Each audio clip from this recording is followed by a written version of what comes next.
تعرفون وين موجود البيت الأبيض؟ أكيد راح تقولون بأمريكا.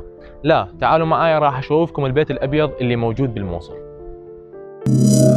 القصر الأبيض موجود بالموصل من زمن الدولة العباسية، تم بناءه سنة 1127.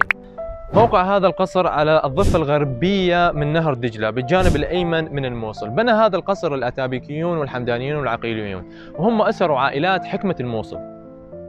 تم تسمية هذا القصر بقرى سراي، يعني دار المملكة أو دار الحكم. بالبداية ما كان اسمه قرى سراي، ولكن كانوا يطلقون عليه أق سراي، وهي كلمة تركية تتكون من مفردتين، أق يعني أبيض وسراي يعني القصر، بما معناه القصر الأبيض. والاسم الثاني صار بعد دخول هولاكو للموصل وأحرق القصر، فصار اسمه القصر الأسود. اللي أمر ببناء هذا القصر عماد الدين الزنكي، مؤسس الدولة الزنكية اللي حكمت الموصل الفترة